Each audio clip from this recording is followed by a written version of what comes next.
Hello dear viewers, আসসালামু আলাইকুম। আশা করছি সবাই ভালো আছেন। তো আপনারা হয়তো বহুদিন যাবৎ মোবাইলে বাংলা টাইপিং করতে বহু ধরনের কষ্ট করেছেন। কারো হয়তো মোবাইলে অ্যাপ সাপোর্ট করে না, কারো টাইপিং করতে সমস্যা।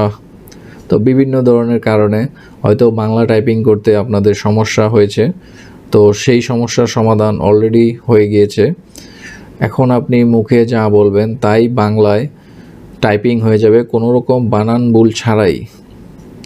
তো চলুন এই কাজটি আমরা কিভাবে করতে পারি সহজে আমরা দেখে নেই। প্রথমে আমরা চলে যাব প্লে স্টোরে।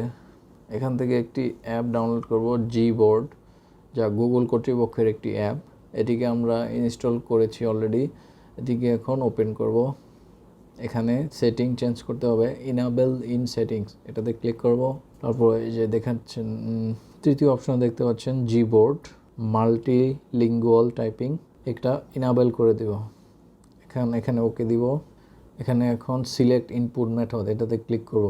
এখান থেকে স্যামসাং কিবোর্ডটা চেঞ্জ করে জি বোর্ডে সিলেক্ট করে দিব। ডান। এখন ব্যাকে দিয়ে বের হয়ে যাব। তো এখন আপনি যদি মেসেজ টাইপিং করতে চান, নতুন একটি মেসেজ, তখন বডিতে আমরা যদি টাইপ করতে চাই, তো এখানে দেখতে পাচ্ছেন একটি গ্লোবের মতো চিহ্ন স্পেসের বাম পাশে, এখানে ক্লিক করলেই ভাষাটি বাংলা চেঞ্জ হয়ে যাবে। এখন এখানে ডান পাশে উপরে যে মাইক্রোফোনের চিহ্ন দেখতে পাচ্ছেন, এখানে ক্লিক করে আপনি এখন যা বলবেন তাই টাইপিং হয়ে যাবে। আশা করছি এখন থেকে আপনাদের আর বাংলা টাইপিং করতে কোনো সমস্যা হবে না। ভিডিওটি ভালো লাগলে লাইক, কমেন্ট এবং শেয়ার করতে ভুলবেন না। হয়তো অনেকেরই কাজে লাগতে পারে। ধন্যবাদ। দেখা হবে পরবর্তী কোনো ভিডিওতে। সেই পর্যন্ত সবাইকে আল্লাহ হাফেজ।